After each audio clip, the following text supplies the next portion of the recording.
मन हमेशा कुछ न कुछ चाहता रहता है। एक इच्छा पूरी होती है तो दूसरी जन्म ले लेती है।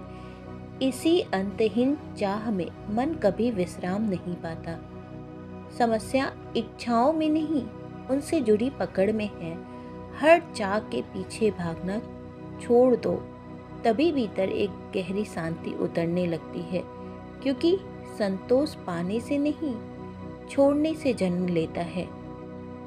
गौतम बुद्ध के ये विचार सिखाते हैं कि कैसे हम अपने जीवन में धैर्य को प्राप्त कर सकते हैं।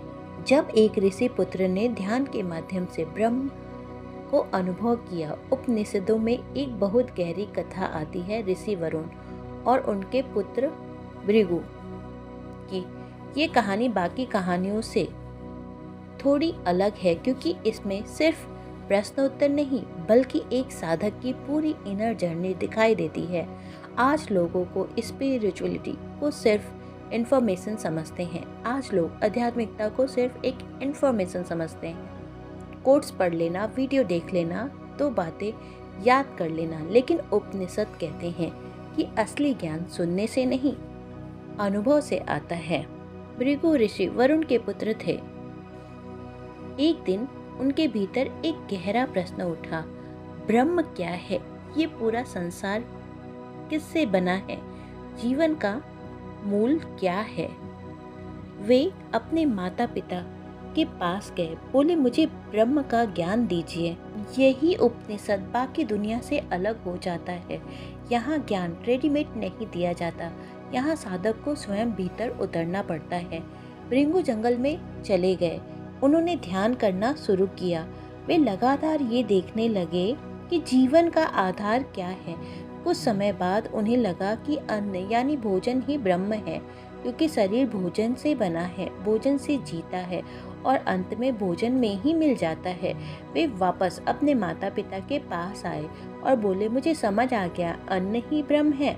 लेकिन वरुण मुस्कुराए और बोले और गहराई में जाओ, अब गहराई में समझो, यही असली साधना है। अधिकतर लोग पहली छोटी अनुभूति को ही अंतिम सत्य मान लेते हैं।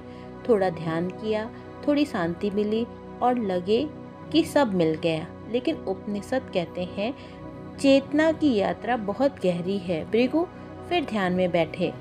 इस बार उन्होंने और भीतर देखना शुरू किया। तब उन्हें महसूस हुआ कि सिर्फ भोजन नहीं, प्राण यानी जीवन ऊर्जा अधिक महत्वपूर्ण है।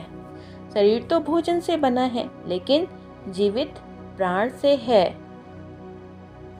वे फिर अपने माता पिता के पास गए, लेकिन इस बार भी वरुण ने कहा और भीतर जाओ।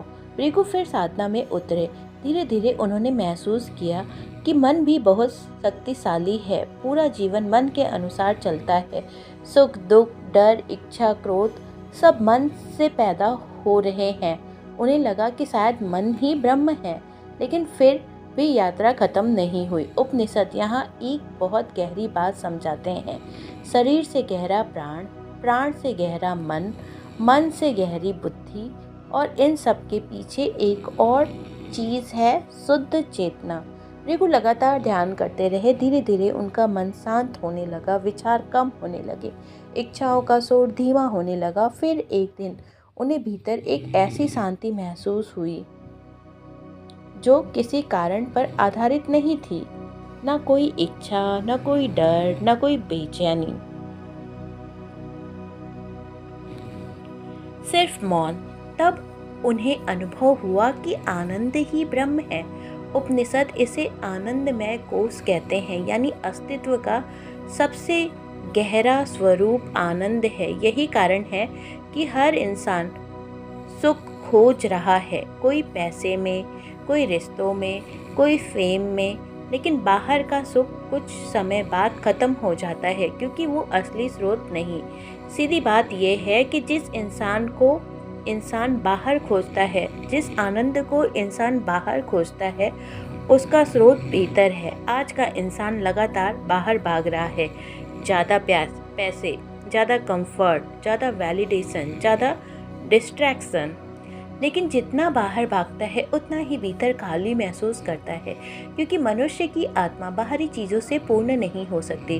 भृगु की यात्रा हमें ये सिखाती है कि आत्मज्ञान किताबों से नहीं आता, उसके लिए भीतर उतरना पड़ता है। ध्यान का असली उद्देश्य भी यही है, धीरे धीरे शरीर, मन और विचार से पीछे हटकर उस शांत चेतना को महसूस करना जो हमेशा मौजूद है। साक्षी भाव का अर्थ भी यही है, अपने विचारों को पकड़ना नहीं, सिर्फ देखना। जब इंसान देखने लगता है कि विचार बदल रहे हैं लेकिन देखने वाला स्थिर है, तब धीरे धीरे आत्मा की झलक मिलने लगती है। छोटा सा प्रयोग, रोज 15 मिनट शांत बैठिए, अपनी सांसों को महसूस कीजिए। जो विचार आए उन्हें रोकिए नहीं, बस उन्हें साक्षी भाव से देखते रहिए। फिर महसूस कीजिए कि विचारों के पीछे कौन है।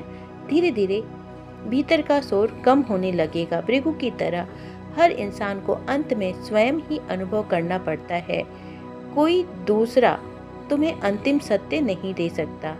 गुरु सिर्फ रास्ता दिखाता है, चलना स्वयं पड़ता है।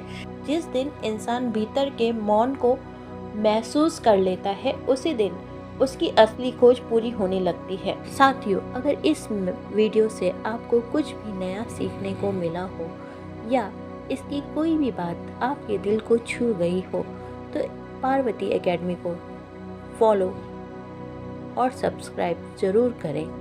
आज के लिए बस इतना ही, फिर मिलते हैं अपने अगले वीडियो में। तब तक के लिए धन्यवाद।